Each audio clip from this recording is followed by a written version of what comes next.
Torrential downpours triggered flash flooding in New York City today, shutting down parts of the city's transportation system. Local authorities have declared a state of emergency.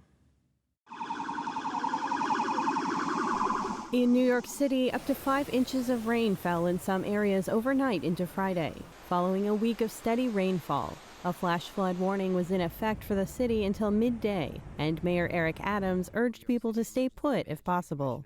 I am issuing a state of an emergency for New York City based on the weather conditions. And I want to say to all New Yorkers, this is time for heightened alertness and extreme caution. If you are home, stay home. If you are at work or school, shelter in place for now. The city reported no storm-related deaths or critical injuries as of Friday afternoon, but the floods caused major disruptions to the city's subway system and the Metro North commuter rail service. The rainfall also shut down Manhattan's FDR Drive and delayed flights at LaGuardia Airport. There are significant portions of the subway system that are shut down. We are starting the process of reactivating certain lines, but when water covers the electrified third rail, we have to do inspections so that will be unfolding slowly. Some 18 million people in the New York metropolitan area and in other major cities along the East Coast were under flood warnings, watches, and advisories. New York Governor Kathy Hochul declared a state of emergency for New York City, Long Island, and the Hudson Valley. Reporting by Allison Lee, NTD News. A major breakthrough in a murder case following decades of investigation. A man has been arrested and charged with murder over the 1996 killing of rapper Tupac Shakur in Las Vegas. A Nevada grand jury indicted Dwayne Davis, who goes by Calif D, in connection to the killing. Davis was arrested this morning while on a walk near his home. Authorities said he was the commander who ordered Shakur's death. He was one of the last living witnesses to the fatal drive-by shooting in September 1996. Shakur was in a car and waiting at a red light when a white Cadillac pulled up next to him and gunfire erupted. He was shot multiple times and died a week later at the age of 25. The suspect has long been known to investigators and has himself admitted that he was in the Cadillac. The judge denied him bail. Republicans today failed to pass their short-term funding bill to keep the government open, with a possible shutdown just 1 day from now. Right now, both parties are far apart on a spending solution that can pass the divided Congress. This has calls for ousting Speaker McCarthy appear to have died down. NTD's Melina Weiskup reports from Capitol Hill. Melina, first tell us about the vote Republicans took today. This bill that the House voted on today was a short-term funding bill to keep the government open through the end of October, but it also included some changes to border policy. Speaker Kevin McCarthy hoping that these border policy provisions would be enough to shore up the support needed within his own party, arguing this point shortly before today's vote. I can't understand why someone would side with President Biden on keeping the border open. But this vote failed, with 21 Republicans voting against it, causing some tensions within the Republican Party. They killed the most conservative position we could take, and then called themselves the real conservatives. They made a bad vote. That's my position. Some who voted against the bill told me that the process is botched. We should have been here the whole month of August working on this. September 30th comes around about this time every year, and yet this is where we're at. It's 7 o'clock at night, the sun's going down, and we don't have lights. So now let's panic. And that's what we've done here. We've waited too damn long. And all I've seen is failures. We need to do our job, which is pass appropriation bills, and then none of this is an issue whatsoever. Bubbling up around this spending fight and the potential government shutdown, we've seen reports that some frustrated members in the GOP are considering taking a vote to oust Speaker McCarthy. But today it seems like that push has lost steam. Are you going to continue to introduce that motion to vacate next week? Well, my focus right now is on these single subject spending bills. We're going to have to deal with the fact that we've had failed leadership, but right now I'm singularly focused on getting our appropriations bills up and heard.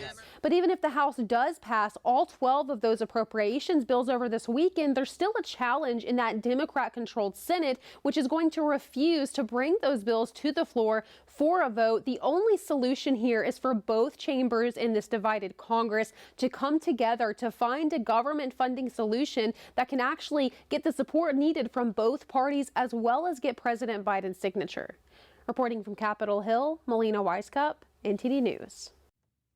California's longest-serving U.S. senator has died. Dianne Feinstein died at her home on Thursday. She was 90 years old. NTD's Arlene Richards reviews her legacy and what we can expect to happen in the Senate. Senator Dianne Feinstein was considered a trailblazer, not only for her historical 31 years of service in the U.S. Senate, but also for her commitment to her positions. Her death on Thursday evening at the age of 90 has sparked heartfelt commentary from her colleagues, staff, and friends. Senator Dianne Feinstein was one of the most amazing people who ever graced the Senate, who ever graced the country. You know how we all refer to each other as my friend from whatever state it is. Honestly, frequently that's not true. But Elaine and I were actual friends of Dick and Diane. When they were in town together, we would frequently have dinner together. Feinstein, a Democrat, is remembered as the longest-serving female senator. Senator Feinstein was a legend. She was an iconic public servant, and she earned and held the trust of voters throughout California for many years. President Biden said in a statement that she was a powerful voice for American values. Feinstein became known for her tough stance on gun control and for passionately advocating for legislation. She wrote the 1994 ban on certain semi-automatic rifles. After it expired in 2004, she continued to push for its revival. Dianne made her mark on everything from national security to the environment, to gun safety, to protecting civil liberties. The country's going to miss her dearly. In 2021, Feinstein supported President Biden's efforts to improve relations with China. She had been a defender of China since becoming mayor of San Francisco in 1978 and supported granting most favored nation trade status to China in 2000. Her final years in the Senate were marked by controversy as she suffered from failing health and refused to step down.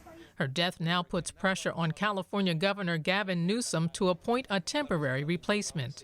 He had originally vowed to appoint a black woman to fill the seat, but recently he changed his mind. That said, it's my job, it's my responsibility. If we have to do it, we'll do it. Interim appointment, I don't want to get involved in the primary. So no, you would not appoint anybody that is filed for this race? It would be completely unfair to the Democrats that have worked their tail off. That primary is just a matter of months away. Feinstein's seat is up for re-election in January 2025 as Senate Democrats face a slim majority. Leading Democratic candidates expected to run for her seat are Representatives Adam Schiff, Katie Porter, and Barbara Lee. Feinstein's Chief of Staff, James Sauls, said in a statement that she left a legacy that is undeniable and extraordinary. Arlene Richards, NTD News. Is the evidence against President Biden sufficient to proceed with the impeachment process? What is the next step? To find out, we spoke with Mark Ruskin, a former assistant DA in Brooklyn and retired FBI agent. Mark Ruskin, thank you so much for joining us. Great to have you back on the show. It's great to be here. Thanks for inviting me. Right now, Republicans are launching an impeachment inquiry. So far, no articles of an impeachment have been introduced yet. Republicans are using this as an opportunity to show the evidence they have. What did you make of the evidence that was shown so far? Well, I would suggest that the evidence shows what's required, which is probable cause. You know, at this point, there's no need for any party to prove anything. And I noticed that some of the congressmen who oppose the procedure are arguing that there isn't enough evidence to impeach the president. But that's not the issue at this point. The issue is not if there's enough evidence to impeach.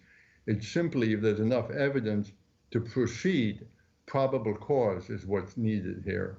Democrats are saying that there is no evidence, but you're saying it's not actually that, you just need enough. So is there enough for probable cause right now? I would suggest that there's certainly sufficient to establish probable cause, and it's certainly sufficient to proceed. I think it's unfortunate that it's been divided now into a political process. It's been going on for a few years now. This, in a trial, there should be a search for truth and justice, not for political gain, which seems to have been the case in the recent years. Now it seems to really be a nonpartisan, really, I would suggest, procedure, in that what is being sought is the truth and fact and evidence, not a political, propaganda of sorts. And what is at the root of this impeachment into Biden? Is it that President Biden knew about his son Hunter Biden's business dealing, or is it the countries involved, as in China, Ukraine? What is at the ultimate root of this? Well, I would suggest it's a mix of all. When the Constitution was first promulgated, the founders specifically included treason, bribery, and other high crimes and misdemeanors. So they thought that bribery was sufficiently important as a crime to be enumerated in the Constitution. And in this case, what we're looking at is potential bribery by the president through his son and other family members, and through a variety of foreign agents and countries. So it's a very serious accusation that need to be followed to the end so that the public has trust and confidence in its government. And some are pointing to the tensions between the U.S. and China right now, or the ongoing war in Ukraine. How does that tie into this impeachment inquiry? Well, I would suggest that they are related, but not directly essential to proving that there is a case, and it is to establishing probable cause. They're tangentially involved in that if there has been bribery involving other sovereign states, I would suggest that adds to the seriousness of these acts if they are in fact proven to be true. And on that last note, what is next in terms of this impeachment inquiry into President Biden? Well, the next stage is for a simple majority vote by Congress, which would be sufficient to establish articles of impeachment. After that, it would go to the Senate, and there would be essentially similar to a full-blown trial, where the Chief Justice of the Supreme Court would preside, since it's a presidential impeachment, and the Senate would then decide by a 2/3 vote whether or not to impeach the president. And were he to be impeached, then removal would be the next step. And since the impeachment process has been utilized at the beginning of the establishment of the government, in half of the cases there has been impeachment and removal, and in some cases the president has been barred from holding federal office subsequent to the impeachment conviction. And zooming out, what is the impact of this impeachment and previous ones, like the ones into Trump, have on the public especially? Well, I would suggest that if they're conducted in what appears to be, and is in fact, an impartial manner, that it enhances the public confidence in the ability of the government to self-regulate itself. It's really part of the tripartite form of government that we have, the checks and balances between the judiciary, Congress, and the executive. And this is reinforced, and the public trust is reinforced if it's conducted in a fair and impartial manner that is nonpartisan. And I believe that will be the case here. Mark Ruskin, thank you so much for your time. Thank you for inviting me. RFK Jr.'s campaign appears to be gaining momentum. His team just opened up a new headquarters in New Jersey. There, the presidential candidate explained how he'll help Americans and, quote, drain the swamp. NTD's Jason Perry attended the grand opening. I believe that President Trump wanted to drain the swamp, but he just didn't know how. I know how to do it. Robert F. Kennedy Jr., Democratic presidential candidate, spoke at his newly opened campaign office in Elizabeth, New Jersey, and he said this about Trump. And he appointed Scott Gottlieb, Pfizer's partner, business partner, to run the FDA. And Gottlieb went in there and did an $88 billion favor for Pfizer and left to join Pfizer's board. Then RFK Jr. explained how he knows how to, quote, drain the swamp. I brought over 500 lawsuits against these companies. I've sued all of these agencies. I've sued DOT, I've sued FCC, I've sued USDA, I've sued EPA, NIH, CDC, FDA, all of them.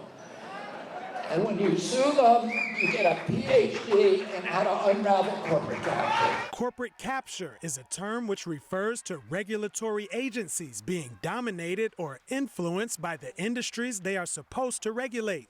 And he explained how the relationship between the U.S. military and the defense industry, also known as the military-industrial complex, has affected average Americans. He also highlighted the war in Ukraine, noting that by March of this year, the U.S. had approved $113 billion in aid to Ukraine. And that same month, by the way, we cut Medicare in this country we cut 30 million people, 15 million people from Medicare, and we cut 30 million people, 30 million Americans food stamps from $283 a month to $23 a month. Try feeding yourself on $23 a month. Kennedy also pointed out in that same month, the government provided a $300 billion bailout to banks. And then he explained what he's going to do for Americans, given that over the past 2 years, housing prices have gone up significantly and mortgage interest rates have more than doubled from about 3% to 7%.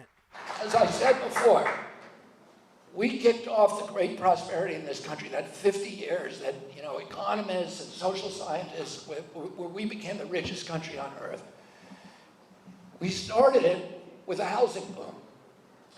And as soon as I get into office, I'm going to launch another housing boom. I'm going to issue a new class of mortgages for 3%. I'm going to finance that by selling Treasury bills at 3% that are tax-free, so the market will pay for it. Kennedy just laid out his economic plan here in his newly opened New Jersey campaign headquarters. And he stayed after his speech to take selfies with everyone. If you want to watch Kennedy's full speech, you can visit ntd.com. Jason Perry, NTD News, New Jersey. Turning now to former President Trump's Georgia elections case, one of Trump's co-defendants has pleaded guilty to 5 misdemeanor counts. Bail bondsman Scott Hall is the only one of 19 defendants to take a plea deal with the prosecutors in Fulton County. The agreement recommends a 5-year probation and a $5,000 fine. Hall is also required to testify against other defendants.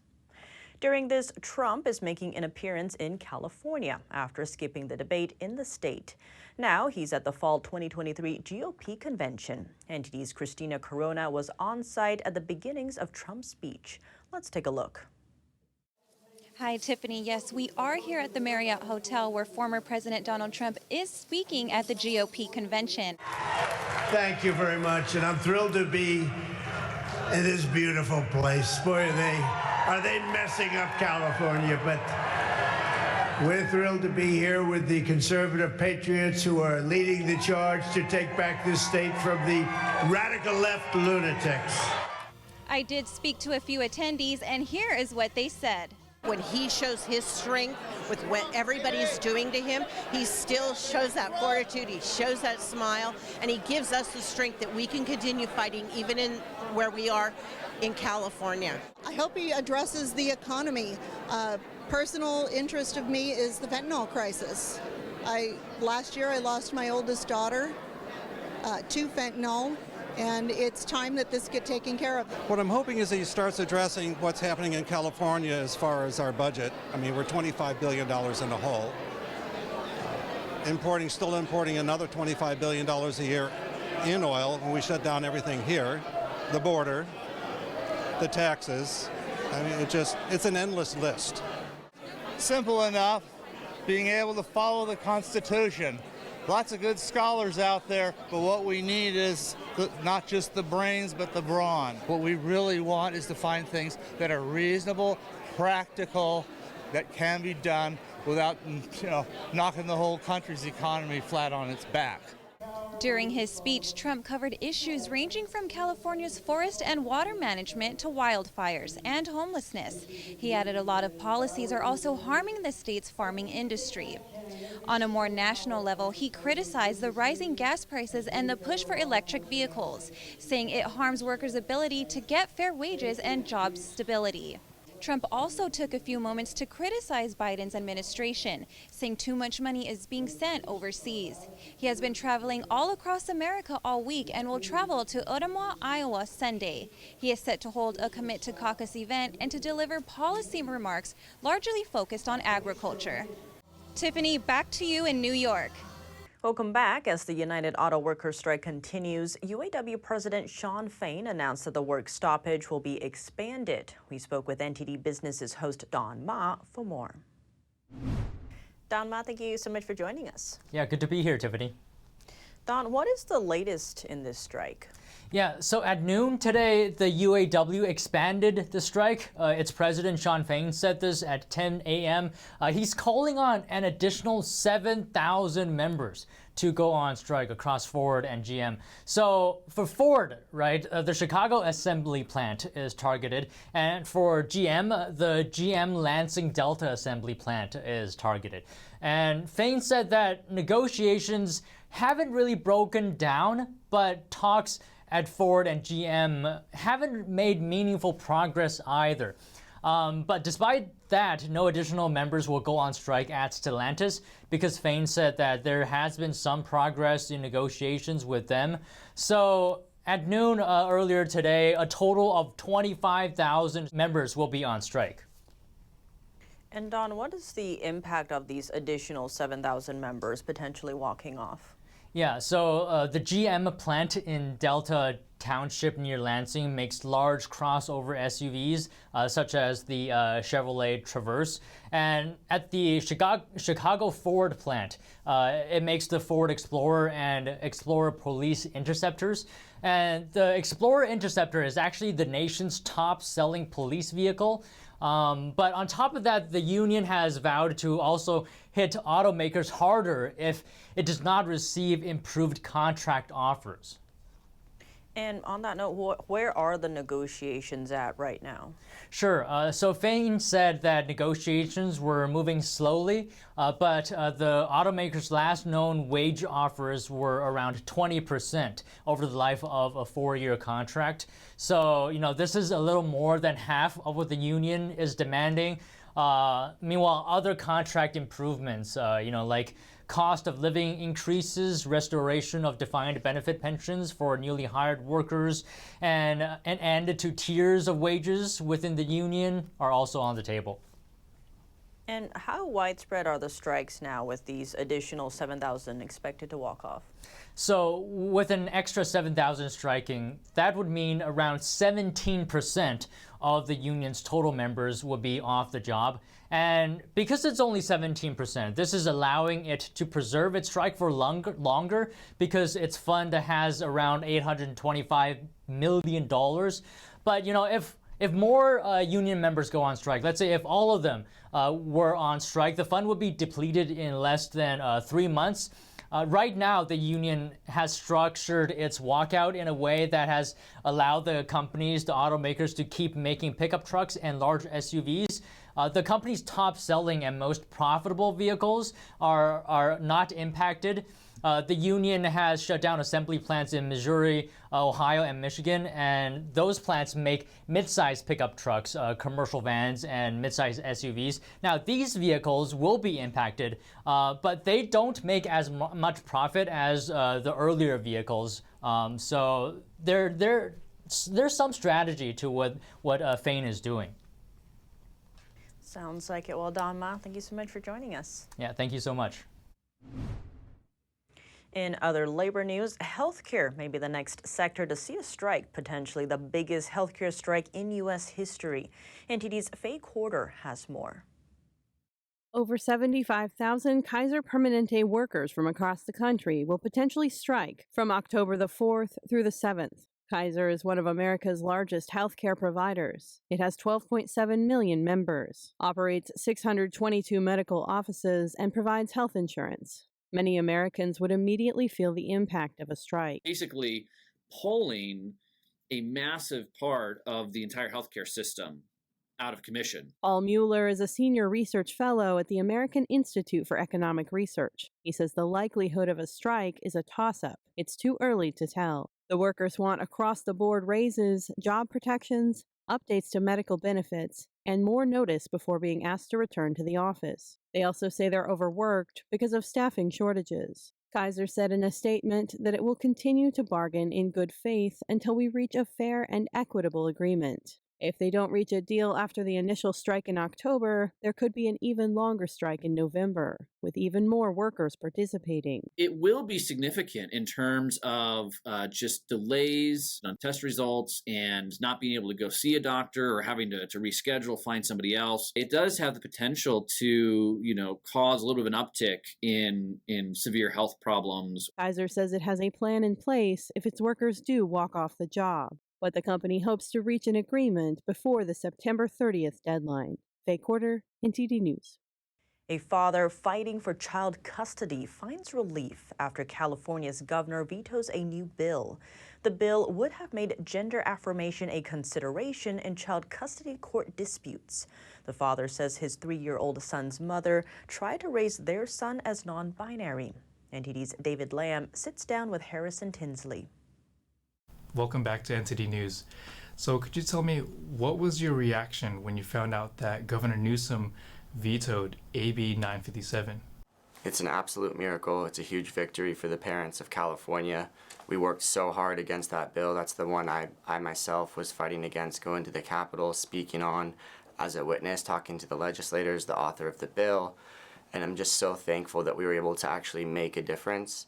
Now, you told me that this bill was supposed to actually help you theoretically in your case with your son. Yeah, 957 could have theoretically given me custody because I'm affirming my son by treating him as a boy, which he adamantly says that he is, while his mother claims that he's non-binary, which he is not. However, it's a terrible bill, and I'm so thankful that it was vetoed because it's going to save thousands of kids and families regardless. In what way? Well, it's of course about everybody in California. It's not just about me and my son, but in what way is that this bill would have created in family courts families being torn apart because parents would have used it to claim their kids as transgender to win in custody battles, and it would have been devastating. I mean, I think that this transgender stuff with children is the worst evil we're doing right now as a society, and it needs to stop. We need to tell kids the truth. It's not loving to affirm a delusion. It's loving to tell somebody the truth, even if that's hard. We are confusing kids, and we have to say no more. This is the time in history where we put an end to it. Recently, you were at a San Jose school district school board meeting. What was the board meeting like? The board meeting was crazy. There was so much passion from both sides. It was really cool to be there and experience.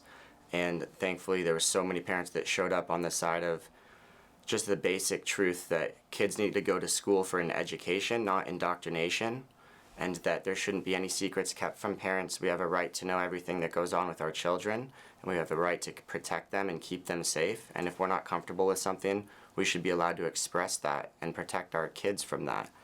And I'm super thankful that so many parents showed up to speak their minds. A point that's always brought up is some of the students don't feel safe at home due to feeling rejected based on their gender ideology. Do you think that's an issue or common with households nowadays? I think unfortunately it's becoming more and more common because society is pushing this nonsense into kids' brains. I think gender ideology doesn't belong anywhere near children. They can't comprehend things like that. They don't understand something so complex and abstract. I do not believe that there's parents that are actively harming their children because they're saying something about gender ideology. All that's happening is parents are speaking the truth to their kids and trying to help guide them to have the best possible life and outcome possible. And it's getting conflated as kids feeling unsafe. The reality is all kids growing up, me included, you have arguments with your parents and things you don't agree on, but your parents are doing their best most of the time to help guide you and love you, and that's all it is. Harrison Tinsley, thank you so much for your time. It's always a pleasure having you back on our show. Thank you so much for having me. Happy to stand up for kids. Is there a connection between the Justice Department's targeting of a parental advocacy group and the Southern Poverty Law Center's designating one prominent group as extremist? We speak with a co-founder of Moms for Liberty about the many challenges facing parents who want a stronger voice in their children's education. Tiffany Justice, thank you so much for joining us. Thank you for having me today. Really appreciate it, Tiffany. To begin, the Heritage Foundation is suing the FBI and DOJ on your behalf, Moms for Liberty. What are they trying to find out here? Yeah, we're trying to find out, is the SPLC talking about Moms for Liberty, about me and the co-founder Tina Descovich with the Biden administration? And it seems like the answer is yes. Apparently, they have something to hide because they haven't replied to any of their requests for information. And why do you suspect that the FBI, DOJ, or the Biden administration is acting on the SPLC's behalf? You know, when COVID hit, parents had a lot of questions, right? Their schools were shut down and they were speaking out. They were very concerned about what they were seeing taught to their children. And they asked a lot of questions. And I think what we saw was a reaction by the Teachers Union, the National School Board Association, to go to the DOJ, right, and to instigate some action on the Biden administration to protect them. The truth is, only 3 in 10 children in America are reading on grade level. And I have to be honest, I think it's something that the education industrial complex really wants to hide. And so what has been the fallout on your group, especially after the SPLC added your group to this hate and extremism report? Yeah, they put a target on the backs of American moms and dads, and there are people citing the SPLC designation and trying to use it to hurt us, to cancel us, to dox us, to shut us down, to threaten us, to justify violence in many times being suggested, and it's concerning to us. And, you know, we know what the SPLC designation has done with other groups in the past, and there's no doubt that it was meant to try to damage our reputation and our ability to be Americans and to have our voice heard, which is our constitutional right. And Tiffany, I want to cite something you wrote. So you said that exercising our free speech rights to attend public school board meetings that decide how our public schools operate is not extremism, it is American. So how does the criticism that you all have received kind of reflect society's changing view on parents' goals in their children's education? The idea that parents getting involved in their children's education is somehow anti-government or extremist is just ridiculous. American parents want to have their voice heard at that very local level, and we endorsed in over 500 school board races in 2022, and over 275 candidates were elected to school board office. And 76% of those, Tiffany, were first-time candidates. So what you see is a whole new group of people getting involved in American politics, and I think it's making the people in power very, very scared. And as we head into this 2024 election season, education has become a huge issue for all sides. What do you see as the solution here? More parents getting involved, more community conversations happening. We just had a town hall in Montgomery County, Maryland. We had Jewish parents, Christian parents, Mormon parents, Muslim parents coming together to talk about how we move forward to protect our kids. You know, unifying parents around parental rights is what's going to save this country. At Moms for Liberty, we believe that, and we're going to keep bringing parents together across the country. Tiffany Justice, thank you so much for your time. Thank you very much. Welcome back, and now for your sports news, we're joined by NTD's Dave Martin. Dave, it's day one of the Ryder Cup, and the U.S. is already down 5 points to Europe. What are the chances of coming back and winning? Slim. You know, I know this is only one day, but this is only a 3-day event. You know, they're already down 5. You know, this is actually tied for Europe's best ever day one. They did the same thing back in 2004. They ended up winning that cup by a very wide margin. Pretty much what happened this morning, they swept the morning matches. Then in the afternoon, the Americans actually had leads in three of the 4 matches, but Europeans made some great shots at the end of all 3 matches, forced ties, and now they're in a deficit. There's only 20 points left to be had. They're going to have to win 13, so it's not looking great for the Americans. And you've said the U.S. hasn't won in Europe since 1993. Is there such a thing as a home field advantage in golf? Yeah, this is about the only time you'll see it. You know, most golf events, it's 100 players, each plays each other, you know, they're all playing the field. The crowd just kind of politely cheers for everyone. This is not that, though. This is Europe versus America. The crowd gets very rowdy, there's heckling going on. You know, players are human too, but sometimes they actually will taunt back. That's really what makes this probably the most intense and exciting golf event out there. The Super Bowl champion Chiefs play the Jets this Sunday at the MetLife Stadium, though the highlight might be a Taylor Swift appearance. What do you make of that? Yeah, I'm afraid for Jets fans, that might be their only highlight. You know, their offense has struggled since Aaron Rodgers went down. They have a very good defense, but if your offense can't sustain drives, you're just going to wear out your defense. I'm actually more interested in the Bills-Dolphins matchup. The Dolphins have come out swinging this year. They look great.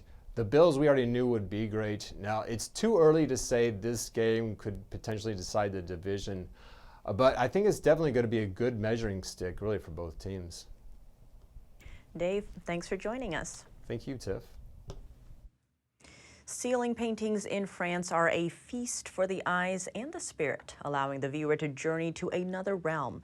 That's the idea behind a famous mural at the Palace of Versailles, the apotheosis of Hercules. NTD's France correspondent David Vives reports from Versailles. Every year for 2 days in September, France's national monuments see long lines. The Heritage Days draw hundreds of thousands of visitors who marvel at French cultural jewels. Among them, ceiling paintings are not to be missed. Painted ceilings grace numerous locations across France, from medieval castles to great town halls, and they occupy a cherished and unique place in the history of art. While many of them are created purely for decorative and prestigious purposes, there are also those exceptional ceilings that narrate their own stories, designed to inspire the viewer to elevated thoughts and aspirations. The Italian and French Renaissance era was characterized by a marriage of different arts. The combining of sculptures, bas-relief and paintings enhanced the viewer's experience and created a special effect of grandeur in churches and castles. The residence of Louis XIV, the Palace of Versailles, is home to the largest ceiling painting in Europe. The Apotheosis of Hercules is a masterpiece by French painter François Lemoine, which took him 4 years to complete. 142 divine beings depicted in an utmost precision celebrate Hercules reaching the heavens after passing by his earthly tribulations. You get the impression of an ascending effect, with the chariot of Hercules drawing our gaze towards the great luminous opening in the middle. There's a real presence of the heavens, and the sense that the deities of Olympus are there, hovering over our heads. The beings depicted are Greek divinities and allegories. Hercules is welcomed by Jupiter after he overcame his tribulations imposed by his wife Juno. He ascends on his chariot to meet the gods of Olympus. He is led by an angel called Love of Virtue. Contrary to how Hercules is commonly depicted, it's not physical strength that made him a hero in the mythology. Reaching the glory of immortality is not necessarily a question of demonstrating force or courage. In any case, not physical strength, that's for sure. On the contrary, it's necessary to fight against what is worst in oneself and to get rid of it. And this is what Hercules represents. It's the love of virtue that guides Hercules on his chariot and allows him not to be stopped by monsters.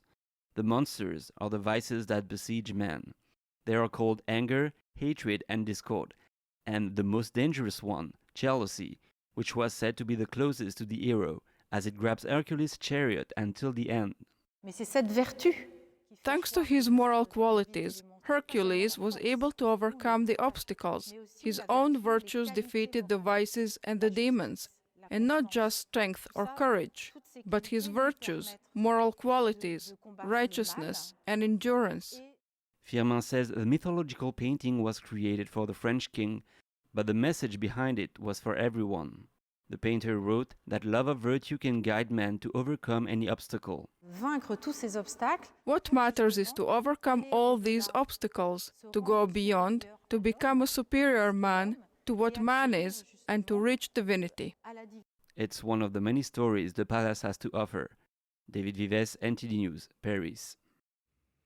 And if you have any news tips or feedback for the show, you can email us at eveningnews@ntd.com. That's all for today's news. Thanks for tuning in. I'm Tiffany Meyer. Good night.